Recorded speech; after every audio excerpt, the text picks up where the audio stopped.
Hey guys, welcome back to the studio. Today we're going to turn my horrible clock into something that's a lot cooler. So this is the crappy clock that I'm talking about. It's got Roman numerals for some reason. The hour hand and the minute hand are like basically the same size, so when you're sitting on the couch, like what freaking time is that? I mean, most of you don't even know how to read a clock if it was regular, but this one's hard to read, and we're going to fix that today. Let's go. Dial clocks all have this same little piece of plastic back here with a crappy little dial, and that controls the hands. So we're going to use this basically to make a new clock.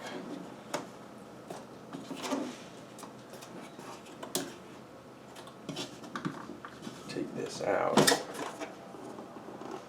And that's all it is. It's just a piece of hardboard with the hands. So all I have to do is repaint this and put it back together. It'll be good to go. Heavy parts of the glass. Dang. So these are just stacked up. There's this little nub that you can easily pop off.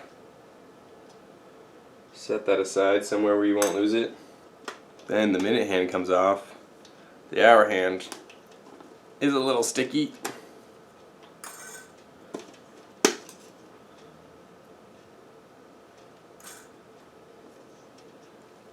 And so I don't know if you can see that, but see this top one is one ring and this bottom one is a different ring. So that's the bigger ring is the hour hand, the smaller ring is the minute hand.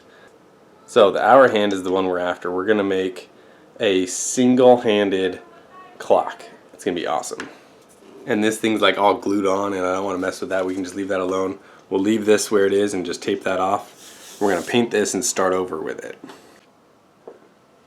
Okay, so we need to, it'd be really difficult to get all this laid out by hand. It'd be crazy, so we're just going to print it and trace it on, and that'll give us a good starting point. So take this clock face into MS Paint, and then the first thing you're going to do is go to Print Page Setup, and right here where it says Scaling, you print it at 100%. So hit OK, and then go ahead and print that. And then it's going to tile print it across however many pages it needs. So this 100% scaled image prints, if you have it all lined up nice, it prints 11 inches wide. But I want the final image to be 16 inches wide, right? So if we take 16 divided by 11, that equals 1.4545.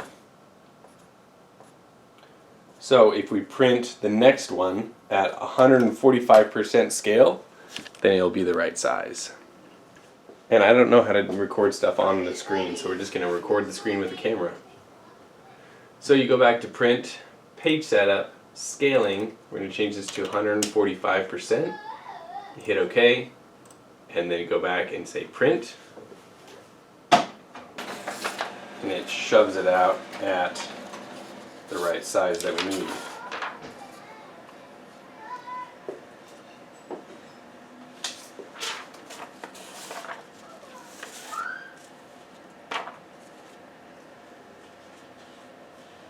And that should fit inside of there, like that. So that's perfect. We have the right size. Now we just need to cut out the margins, because there's always going to be margins. You can change how big they are in the settings, but tape this all together so it's one solid piece, and then use that to trace onto the old clock face, and then we'll paint it. So I got that all taped up, found the center, made sure that was all right, and then just with a pencil I transferred each one of these marks onto the clock. So now we're done with this. And I don't know if you can see that in the light, but we've got all little tick marks around. My original plan was to do each one of these little ticks with iron-on vinyl, but I think I'm going to do it with just like a silver Sharpie and then do the numbers with vinyl, because that's a lot of little pieces. But we'll move along.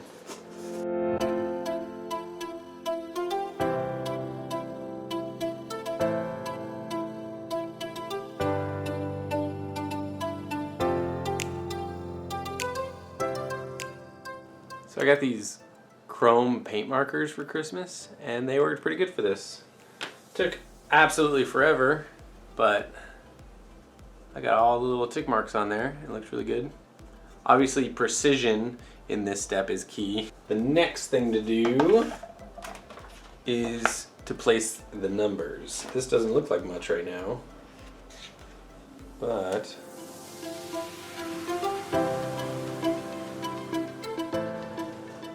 so you just get a regular clothing iron. I am a little worried that the heat is gonna polish the flat black paint, make it a little shiny, but we'll just see how that goes.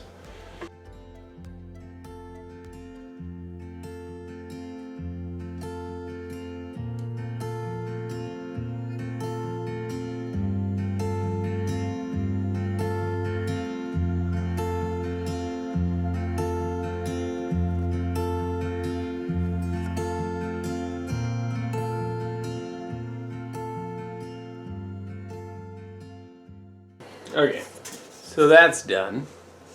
And yeah, there was like a, I don't know what I'm gonna do about that. It did burnish the flat paint a little bit. But, and like, I polished this part when I was spinning the ruler around. So I might have to kind of just respray that center part, and yeah, that's the nature of flat paint. It's not so great.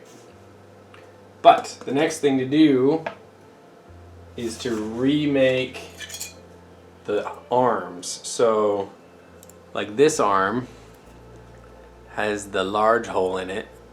That goes on the hour hand slot in the mechanism because this is the short hour hand. But I want the hour hand itself to be super long, right? I want it even longer than this. I want it to come all the way out to the edge. So I somehow have to take this little piece of brass out of there and then make a new super lightweight thin metal arm that's really long. And I don't know what to do for that to make it look good. We're just gonna figure it out. And I also broke the mechanism when I was playing with it. It like blew apart. So I'm gonna head to Walmart and buy another one. It's like $3. You could do this whole thing out of scrap, like not out of scrap, but from scratch, like start new. You don't have to start with a clock. Just buy the little mechanism and make yourself a clock. It's really easy. So I went to Hobby Lobby, got myself a new motor, and I can't talk because I just ate some spicy chips.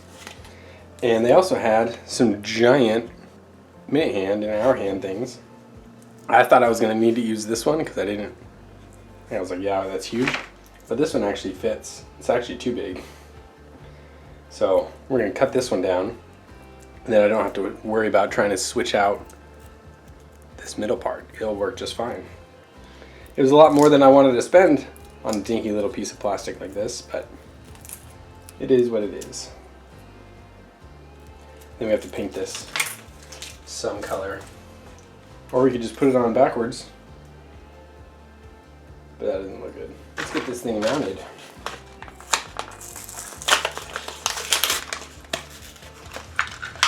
Look at this. Look at this dinky little thing that it comes with.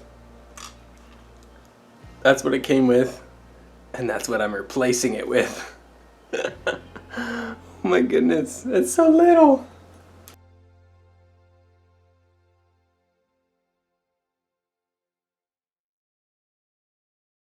Here we go. Got the hour hand all situated. And I added the second hand just so that you can tell that the clock is still working. It doesn't actually help you tell the time, but just so that the battery's still on, right? So we're going to shove this back into its case. Right here. We're going to make sure to, this is the hole to hang it on the wall. And we're going to make sure to line up that as best we can. Make it straight. Lock that in. There you go. Each tick on the clock is 5 minutes. And I mean, why would you ever, seriously, why would you ever need to know the exact time? Like, I need to know that it's 2:57 right now, not 2:55. 20% of you can't even show up on time. So what's the difference of 2 minutes gonna make, right? 5 minutes accuracy is all you need. That point's bam, 2:55. It's almost 3 basically. Oh, it's almost 3. I need to leave. You don't need all this other stuff going on. It's just bam, it's 3 o'clock. Easy. Points to where it is. Points to what it is. None of this, oh, what hour is pointing to there and it's halfway between and it's over there so it's 50. No. It's almost 3. That's all you need to know.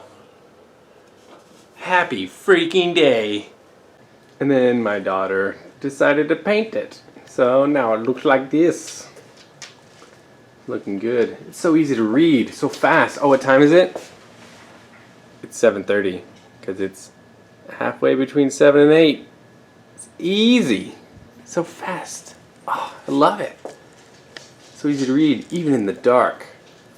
This chrome finish shines really well with any kind of light that's going on, like the TV light. Like even with the lights off, look. And you're sitting down on the couch.